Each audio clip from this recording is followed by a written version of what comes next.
अथ विनियोगः। ॐ अस्य श्रीभुवनेश्वरी महामन्त्रस्य सदाशिव ऋषिः त्रिष्टुप्छन्दः श्रीभुवनेश्वरी देवता ह्रीं बीज ऐं शक्तिः श्रीकीलकं मम अभीष्टसिद्ध्यर्थे श्रीभुवनेश्वरी देवी प्रीत्यर्थे पाठे विनियोगः। ऋष्यादिन्यासः सदाशिवऋषये नमः शिरसि त्रिष्टुप्छन्दसे नमः मुखे श्रीभुवनेश्वरी देवतायै नमः हृदि ह्रीं बीजाय नमः गुह्यो ऐं भक्ते नमः पादयोः श्रीं कीलकं नमः नाभौ ॐ विनियोग नमः सर्वाङ्गे अथ करन्यासः ॐ ह्रां अङ्गुष्ठाभ्यां नमः ॐ ह्रीं तर्जनीभ्यां नमः ॐ ह्रूं मध्यमाभ्यां नमः ॐ ह्रैं अनामिकाभ्यां नमः ॐ ह्रौं कनिष्ठाभ्यां नमः ॐ ह्रां करतलपृष्ठाभ्यां नमः हृदयादिन्यासः ॐ ह्रां हृदये नमः ॐ ह्रैं कवचाय हुं मूलमन्त्रः ॐ ऐं ह्रीं श्रीं नमः भुवनेश्वरी कवचम्। शिव उवाच पातकं दहनं नाम कवचं सर्वकामदं शृणु पार्वती वक्ष्यामि तव स्नेहात् प्रकाशितं पातकं दहनस्यास्य सदाशिवऋषिः स्मृतः छन्दोऽनुष्टुभो देवता च भुवनेशी प्रकीर्तिता धर्मार्थकाममोक्षेषु विनियोगः प्रकीर्तितः। ऐं बीजं मे शिरः पातु ह्रीं बीजं वदनं मम श्रीं बीजं कटिरे सन्तु सर्वाङ्गं भुवनेश्वरी दिक्षु चैव विदिक्ष्वायं भुवनेशी सदावतु। अस्यापि पठनात् सद्यः कुबेरोऽपि धनेश्वरः तस्मात् सदा प्रयत्नेन पठेयुर्मानवा भुवि। ॐ ऐं ह्रीं श्रीं नमः ॐ ऐं ह्रीं श्रीं नमः ॐ ऐं ह्रीं श्रीं नमः ॐ ऐं ह्रीं श्रीं नमः ॐ ऐं ह्रीं श्रीं नमः ॐ ऐं ह्रीं श्रीं नमः भुवनेश्वरी कवचम्। शिव उवाच पातकं दहनं नाम कवचं सर्वकामदं शृणु पार्वती वक्ष्यामि तव स्नेहात् प्रकाशितं पातकं दहनस्यास्य सदाशिवऋषिः स्मृतः छन्दोऽनुष्टुभो देवता च भुवनेशी प्रकीर्तिता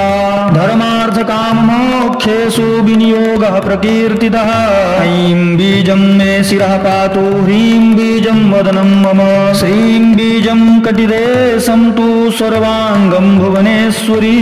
दिक्षु चैव विदिक्ष्वायं भुवनेशी सदावतु। अस्यापि पठनात् सद्यः कुबेरोऽपि धनेश्वरः तस्मात् सदा प्रयत्नेन पठेयुर्मानवा भुवि। ॐ ऐं ह्रीं श्रीं नमः ॐ ऐं ह्रीं श्रीं नमः ॐ ऐं ह्रीं श्रीं नमः ॐ ऐं ह्रीं श्रीं नमः ॐ ऐं ह्रीं श्रीं नमः ॐ ऐं ह्रीं श्रीं नमः भुवनेश्वरी कवचम्। शिव उवाच पातकं दहनं नाम कवचं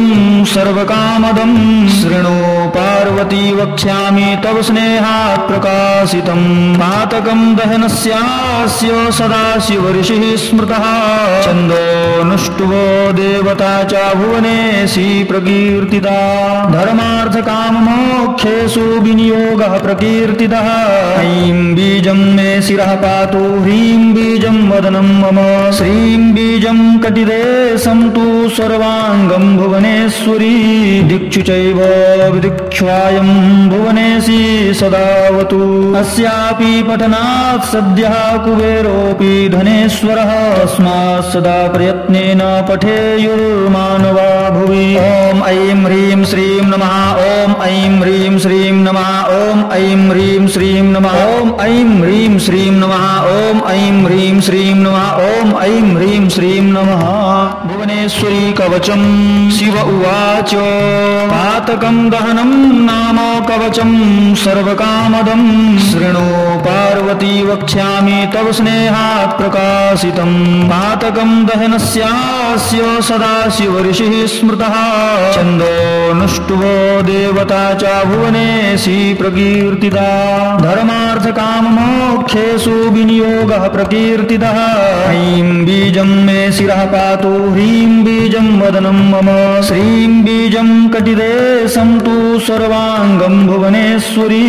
दिक्षु चैव विदिक्ष्वायं भुवनेशी सदावतु अस्यापि पठनात् सद्यः कुबेरोऽपि धनेश्वरः अस्मात् सदा प्रयत्नेन पठेयुर्मानवा भुवि ॐ ऐं ह्रीं श्रीं नमः ॐ ऐं ह्रीं श्रीं नमः ॐ ऐं ह्रीं श्रीं नमः ॐ ऐं ह्रीं श्रीं नमः ॐ ऐं ह्रीं श्रीं नमः ॐ ऐं ह्रीं श्रीं नमः भुवनेश्वरी कवचं शिव उवाच पातकं दहनं नाम कवचं सर्वकामदं शृणु पार्वती वक्ष्यामि तव स्नेहात् प्रकाशितं पातकं दहनस्यास्य सदाशिव ऋषिः स्मृतः छन्दोऽनुष्टुभो देवता च भुवनेशी प्रकीर्तिता धर्मार्थकाममोक्षेषु विनियोगः प्रकीर्तितः ऐं बीजं मे शिरः पातु ह्रीं बीजं वदनं मम श्रीं बीजं कटिदे सन्तु सर्वाङ्गं भुवनेश्वरी दिक्षु चैव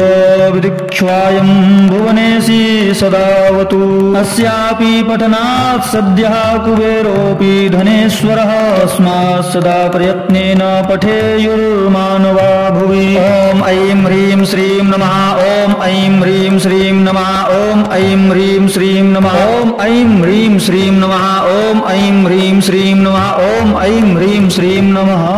भुवनेश्वरी कवचं शिव उवाच पातकं दहनं नाम कवचं सर्वकामदं शृणु पार्वती वक्ष्यामि तव स्नेहात् प्रकाशितं पातकं दहनस्यास्य सदाशिव ऋषिः स्मृतः छन्दोऽनुष्टुभो देवता च भुवनेशी प्रकीर्तिता धर्मार्थकाममोक्षेषु विनियोगः प्रकीर्तितः ऐं बीजं मे शिरः पातु ह्रीं बीजं वदनं मम श्रीं बीजं कटिदे सन्तु सर्वाङ्गं भुवनेश्वरी दिक्षु चैव विदिक्ष्वायं भुवनेशी सदावतु अस्यापि पठनात् सद्यः कुबेरोऽपि धनेश्वरः अस्मात् सदा प्रयत्नेन पठेयुर्मानवा भुवि ॐ ऐं ह्रीं श्रीं नमः ॐ ऐं ह्रीं श्रीं नमः ॐ ऐं ह्रीं श्रीं नमः ॐ ऐं ह्रीं श्रीं नमः ॐ ऐं ह्रीं श्रीं नमः ॐ ऐं ह्रीं श्रीं नमः भुवनेश्वरी कवचं शिव उवाच पातकं दहनं नाम कवचं सर्वकामदं शृणु पार्वती वक्ष्यामि तव स्नेहात् प्रकाशितं पातकं दहनस्यास्य सदाशिव ऋषिः स्मृतः छन्दोऽनुष्टुभो देवता च भुवनेशी प्रकीर्तिता धर्मार्थकाममोक्षेषु विनियोगः प्रकीर्तितः ऐं बीजं मे शिरः पातु ह्रीं बीजं वदनं मम श्रीं बीजं कटिदे सन्तु सर्वाङ्गं भुवनेश्वरी दिक्षु चैव विदिक्ष्वायं भुवनेशी सदावतु अस्यापि पठनात् सद्यः कुबेरोऽपि धनेश्वरः अस्मात् सदा प्रयत्नेन पठेयुर्मानवा भुवि ॐ ऐं ह्रीं श्रीं नमः ॐ ऐं ह्रीं श्रीं नमः ॐ ऐं ह्रीं श्रीं नमः ॐ ऐं ह्रीं श्रीं नमः ॐ ऐं ह्रीं श्रीं नमः ॐ ऐं ह्रीं श्रीं नमः भुवनेश्वरी कवचं शिव उवाच पातकं दहनं नाम कवचं सर्वकामदं शृणु पार्वती वक्ष्यामि तव स्नेहात् प्रकाशितं पातकं दहनस्यास्य सदाशिव ऋषिः स्मृतः छन्दोऽनुष्टुभो देवता च भुवनेशी प्रकीर्तिता धर्मार्थकाममोक्षेषु विनियोगः प्रकीर्तितः ऐं बीजं मे शिरः पातु ह्रीं बीजं वदनं मम श्रीं बीजं कटिदे सन्तु सर्वाङ्गं भुवनेश्वरी दिक्षु चैव विदिक्ष्वायं भुवनेशी सदावतु अस्यापि पठनात् सद्यः कुबेरोऽपि धनेश्वरः अस्मात् सदा प्रयत्नेन पठेयुर्मानवा भुवि ॐ ऐं ह्रीं श्रीं नमः ॐ ऐं ह्रीं श्रीं नमः ॐ ऐं ह्रीं श्रीं नमः ॐ ऐं ह्रीं श्रीं नमः ॐ ऐं ह्रीं श्रीं नमः ॐ ऐं ह्रीं श्रीं नमः भुवने भुवनेश्वरी कवचम् शिव उवाच पातकं दहनं नाम कवचं सर्वकामदं शृणु पार्वती वक्ष्यामि तव स्नेहात् प्रकाशितं पातकं दहनस्यास्य सदाशिवऋषिः स्मृतः छन्दोऽनुष्टुभो देवता च भुवनेशी प्रकीर्तिता धर्मार्थकाममोक्षेषु विनियोगः प्रकीर्तितः ऐं बीजं मे शिरः पातु ह्रीं बीजं वदनं मम श्रीं बीजं कटिते सन्तु सर्वाङ्गं भुवनेश्वरी दिक्षु चैव विदिक्ष्वायं भुवनेशी सदावतु अस्यापि पठनात् सद्यः कुबेरोऽपि धनेश्वरः अस्मात् सदा प्रयत्नेन पठेयुर्मानवा भुवि ॐ ऐं ह्रीं श्रीं नमः ॐ ऐं ह्रीं श्रीं नमः ॐ ऐं ह्रीं श्रीं नमः ॐ ऐं ह्रीं श्रीं नमः ॐ ऐं ह्रीं श्रीं नमः ॐ ऐं ह्रीं श्रीं नमः भुवनेश्वरी कवचं शिव उवाच पातकं दहनं नाम कवचं सर्वकामदं शृणु पार्वती वक्ष्यामि तव स्नेहात् प्रकाशितं पातकं दहनस्यास्य सदाशिवऋषिः स्मृतः छन्दोऽनुष्टुभो देवता च भुवनेशी प्रकीर्तिता धर्मार्थकाममोक्षेषु विनियोगः प्रकीर्तितः ऐं बीजं मे शिरः पातु ह्रीं बीजं वदनं मम श्रीं बीजं कटिते सन्तु सर्वाङ्गं भुवनेश्वरी दिक्षु चैव विदिक्ष्वायं भुवनेशी सदावतु अस्यापि पठनात् सद्यः कुबेरोऽपि धनेश्वरः अस्मात् सदा प्रयत्नेन पठेयुर्मानवा भुवि ॐ ऐं ह्रीं श्रीं नमः ॐ ऐं ह्रीं श्रीं नमः ॐ ऐं ह्रीं श्रीं नमः ॐ ऐं ह्रीं श्रीं नमः ॐ ऐं ह्रीं श्रीं नमः ॐ ऐं ह्रीं श्रीं नमः भुवनेश्वरी कवचं शिव उवाच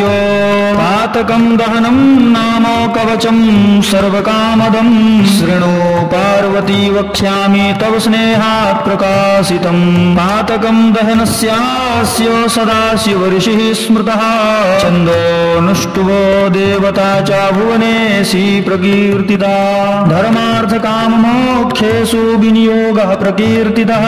ऐं बीजं मे शिरः पातु ह्रीं बीजं वदनं मम श्रीं बीजं कटिते सन्तु सर्वाङ्गं भुवनेश्वरी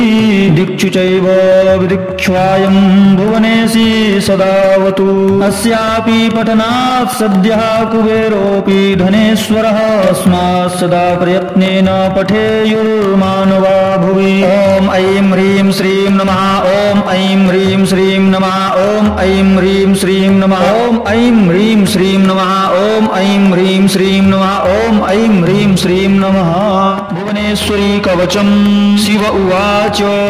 पातकं दहनं नाम कवचं सर्वकामदं शृणु पार्वती वक्ष्यामि तव स्नेहात् प्रकाशितं पातकं दहनस्यास्य सदाशिवऋषिः स्मृतः छन्दोऽनुष्टुभो देवता च भुवनेशी प्रकीर्तिता धर्मार्थकाममोक्षेषु विनियोगः प्रकीर्तितः ऐं बीजं मे शिरः पातु ह्रीं बीजं वदनं मम श्रीं बीजं कटिते सन्तु सर्वाङ्गं भुवनेश्वरी दिक्षु चैव विदिक्ष्वायं भुवनेशी सदावतु अस्यापि पठनात् सद्यः कुबेरोऽपि धनेश्वरः अस्मात् सदा प्रयत्नेन पठेयुर्मानवा भुवि ॐ ऐं ह्रीं श्रीं नमः ॐ ऐं ह्रीं श्रीं नमः ॐ ऐं ह्रीं श्रीं नमः ॐ ऐं ह्रीं श्रीं नमः